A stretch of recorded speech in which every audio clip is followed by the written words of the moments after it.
I mean for this video to kind of show some of my experiences when I was doing some of the steps for the week 3 assignment. And I'm just going to stick with the Mac, and because I've really determined now that the Claude app on the Mac and the Claude app on the PC really pretty much behave the same as long as you have the same settings.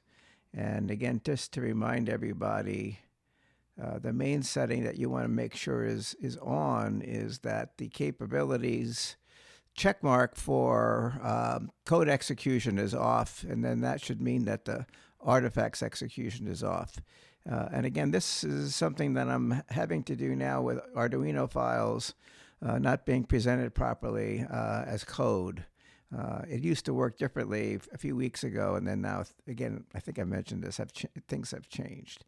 So those are the settings you should have no matter which app you're running, the one on the PC or the Mac.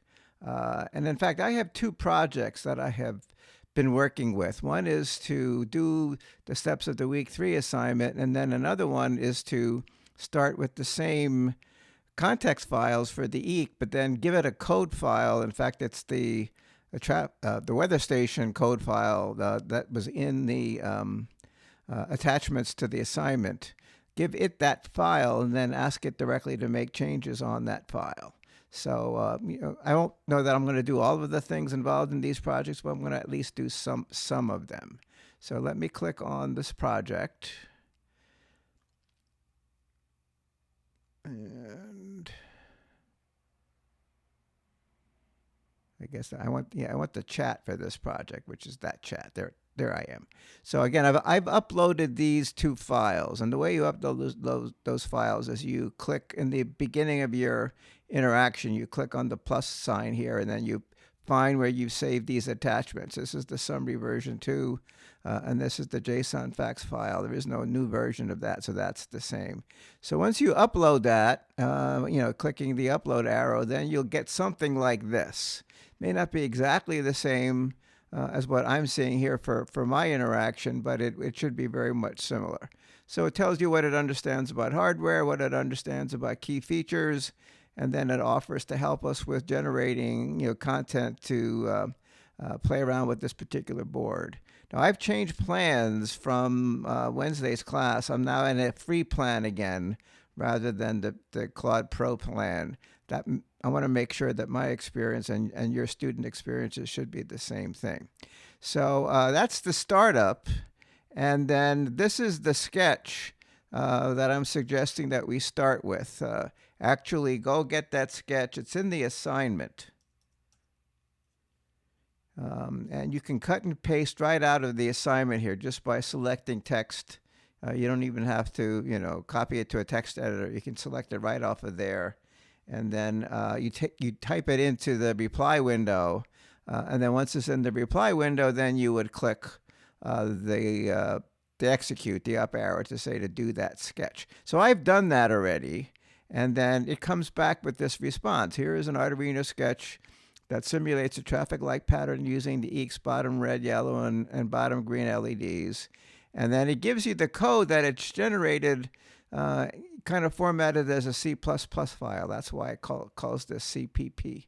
And then what you want to do is you want to copy that code, that content, so that you can use it inside of the Arduino IDE. Now, I've already done that. So let me go over to an executing or an open IDE window. And in fact, there is the traffic light code, which I created as a sketch inside of my sketchbook. So traffic light is the name, and then this is the sketch itself. If you don't like to see the sidebar of the sketchbook, you can just click the folder and then it will go away. And then once you have it inside of Arduino, then of course you compile it. And when you compile it, then you get messages in your output window, and then either start serial monitor. If you already have it open, then you can use the serial monitor, and then you see the serial monitor messages that are going to be written there. And now if I look at the EEC, I have a camera trained on the EEC. And it's running the traffic light. So these things correspond. Now, ignore for the moment that there is an OLED content here.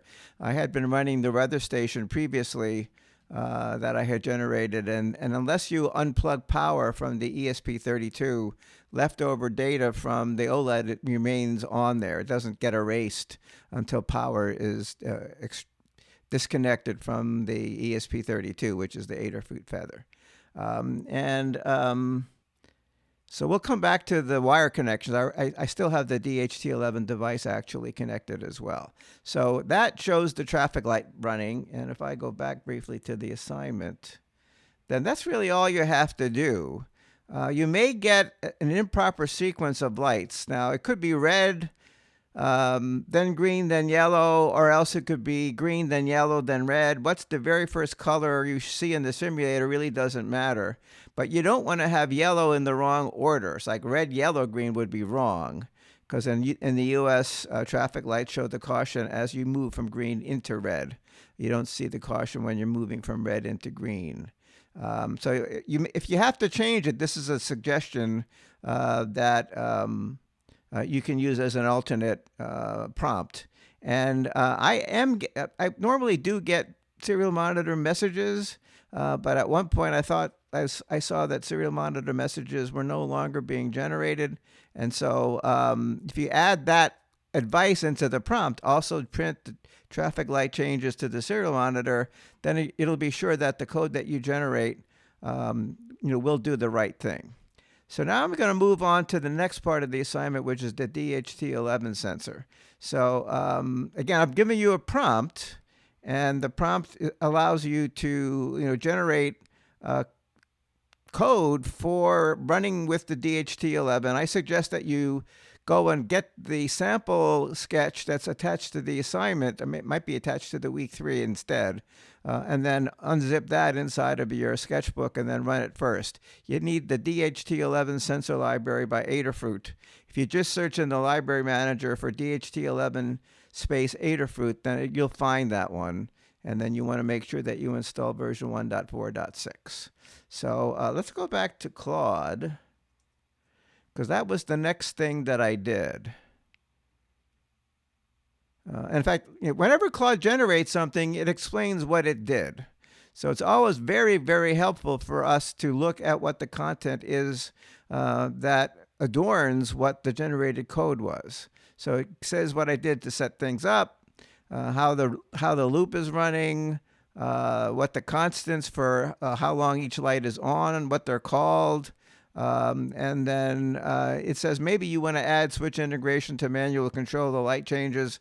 That might be something that you might want to try on your own to add an instruction about use the top left switch to change the light. In other words, if it's in red, yellow, if it's in green, then push the button to change it to red, and vice versa. You could add those kind of changes. Now, I decided that this was had green first, and I didn't like that, so I actually changed the prompt to say I want to see the red first, then the. In fact, this is actually wrong. Because I made advice to say red first, then yellow, then green, which is wrong. That's not the way traffic lights in the States go. So then I made a change. And in fact, you can do that in Claude. You can edit. And when you edit and then save it, then you have a new branch. So that's branch number 2. So, and in branch number, in fact, it scrolled down automatically for me there. In branch number 2, no, that's not right. Red, it's still saying it's giving me a red, green, yellow. I must have, yeah, see, that's still my advice. My advice is wrong.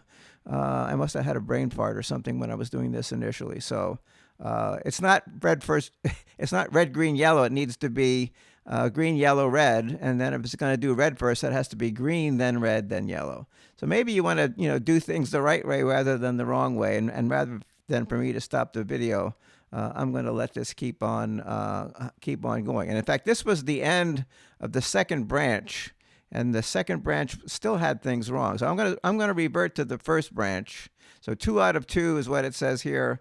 I want to go back to 1 out of 2, and then and I think now that's the branch that ends in the weather station. So let's go back up to where we were with the traffic light before I made the change. So this is branch 1, and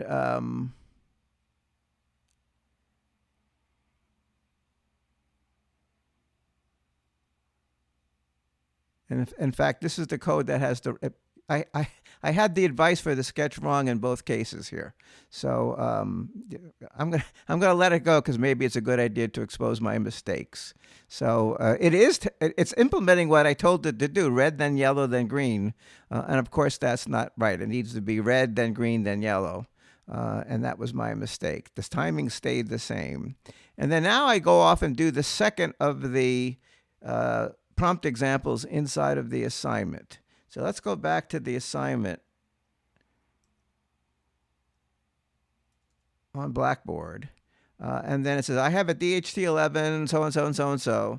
And that, I believe, is the prompt that I've typed into Claude. So that is that prompt. I just cut and pasted it in there. And then I click the up arrow. Once I pasted it into the chat window, this is an enable up arrow, and then you press the up arrow, and then you get the sketch generated from the Claude assistance. And then this is the code that actually gets produced. And I did not have to make any changes for this at all. This basically worked out of the generation sequence. And once you have working code, then what you can do is copy it from the display window here, the CPP display sub-window, and then go over to your IDE and then paste it in. And I think this is the one that came from that prompt. So again, I cut and pasted it into a blank sketch. You just ask for a new sketch. I think I showed this in class on Wednesday. And then once you have a new sketch, you replace the placeholder setup and loop methods with the code that you really want to run. Now, in this case, I don't have to do it again because I already have the code entered into my sketchbook set of examples. So this is the Gen weather station. That's what I'm running here. That's one of my examples. Here it is. And then the serial window is still showing the traffic light running. So let me take a moment to take this weather station code and actually go ahead and now the only thing that's not, now let me see, do I have actually, sorry, I'm a little bit ahead of myself. This is the weather station, which means I have the humidity light enabled. And back in Claude, this is still not when I'm doing that. I'm not asking to actually get humidity indicator running. So I believe I have that sketch already saved. That would have been, I guess, the DHT11 OLED sketch. And then I did it more than once. So I have 2 versions of this here. I'm going to pick this one. I think this is close enough to what I see in my chat window. So again, not the weather station, not the Gen weather station. We'll come back to that.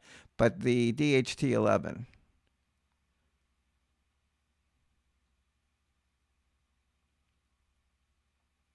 And this should be the one that got generated off of the prompt that I gave Claude. So let me compile this. Again, the weather station feature is when we actually have warning lights for temperature, or sorry, for humidity at first, and then later on perhaps we can experiment with temperature. That's discussed in the verbiage inside of the example. So we're compiling that sketch, and it shouldn't take too much longer now for that to actually finish. And then I can make this a little bit bigger here. And then now it's about to do the upload to the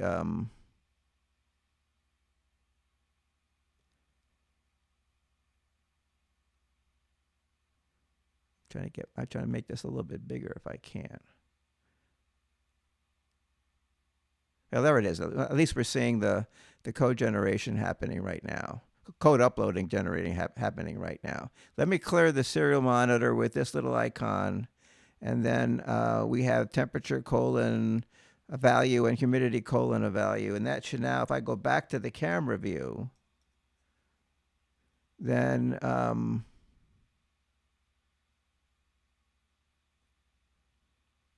that's what we see. Now that's so the text that you see in the serial monitor is not exactly the same text that you see in the OLED display. So we use an abbreviated name for temperature, just temp colon.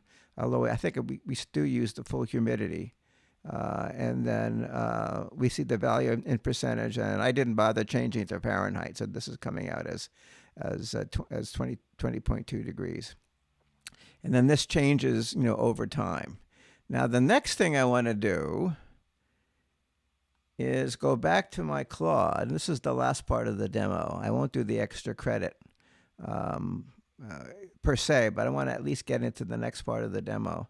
And so now we have the DHT11 doing some generation of data, and then we're displaying the data both to the serial monitor and to the OLED display. And once again, pay attention to what the assistant is telling us about the generation process. It tells you to put those libraries in there. There's a dependency for the DHT11 library. I believe that dependency statement for the SSD 1306, the OLED display, may or may not still be true. That might be old information. And then it says these are the connections you need to make hardware-wise. DHT11 the signal pin goes to 19, GPIO 19.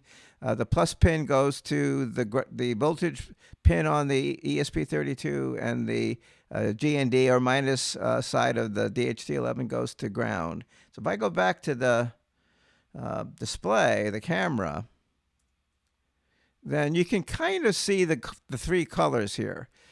Yellow is the voltage pin. That's going to pin 2. So there's a pin 1, and then right to the right of that is pin 2. That's where orange is plugged in. And then ground is the brown wire. That's the right side of the DHT11 connection, and that's going to pin 4. So there's a missing, we haven't plugged into pin 3. We don't need pin 3. And then the signal pin is red in my color array of wires, and that's going to GPIO 19, which is 1, 2, 3, 4 pins over from the right side of the bottom of the ESP32 feather. So you want to make those connections, and then you're advised to make those connections. And that we see that the feature of this is that it only updates every 5 seconds. There's error handling for sensor read. If somehow we get a loose connection and we're not getting data, then you're going to get a little error message. And then it said it took pains to have clean formatting on the OLED display itself. So that was that. And in fact, I won't do the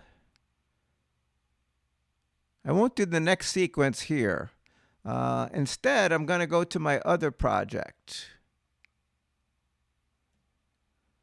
And my other project, again, this is, I have 2 projects in my Claude. And here at the very beginning, I didn't just upload the summary text file and the JSON file. I also uploaded a code file. Now, in order for this upload to happen, I needed to call it .cpp rather than .ino, because if I named the file .ino, then the picker here, when I say plus to pick a file to upload, it won't let me pick an INO file. It doesn't think that that's a valid file to upload. But then I kind of, fake things out, and then I say, use that instead. And in this particular case, it says that it doesn't find anything wrong with the weather station. In another context, in fact, going back to the previous project, if I upload a file like this in the middle of a conversation, in the middle of a chat history set of interactions, then it's going to try to critique this. and it's going to say that there's something's wrong with the INO file having to do with the arrangement of data for this SSD 1306. If you upload everything at the same time, I did not find that it objected to anything. And then now I say, as my sketch, generate a modified weather station sketch where the humidity boundary limits are 15 and 45 instead of 20 and 40. And in fact, I misspeak here because in the static code, the one that I've attached to the assignment, the humidity bounds are 30 and 40, not 20 and 40. So I really should have said instead of 30 and 40, but it didn't seem to matter because it says, here is the modified weather station sketch with humidity boundaries now set at 15% and 45%. So here, it's not working on a sketch it built, it's working on a sketch that I uploaded, and then still it's able to make code modifications to that sketch based on my prompt, which is a pretty short prompt as it turns out. So I think rather than keep on going here, we'll do some more interactions like this in class on Monday, which is February the 2nd. And this video will be a leave behind that you can maybe use it to do more shorter references to the kinds of things you have to do. Now back to the assignment just before I quit. And what I'm saying in the assignment is that rather than use that weather station sketch that I manually created or I used from previous examples that I put together on my own, no AI examples, I said the last sketch, the one from this prompt, is almost the weather station I want. And so all I have to do is say modify that display sketch, the DHT11 display sketch, and modify it so that it lights the top red LED only if the humidity is above 40 and lights the blue LED only if the humidity is below 20. Save this code as a generated sketch, and then test that at work. So that's really where you can go. You don't really need to do a separate project. You can continue working on from the DHT11 sensor display result that we got from interacting with Claude, and then follow the steps down. And then here's some extra credit words that you can read and then take advantage of. If you do these steps, you can get up to 5 additional points. The assignment is worth 15 points as it is, but then you can get up to 5 additional points. So that's it. I'm going to shut the video down now and make it available through the auxiliary videos link on Blackboard.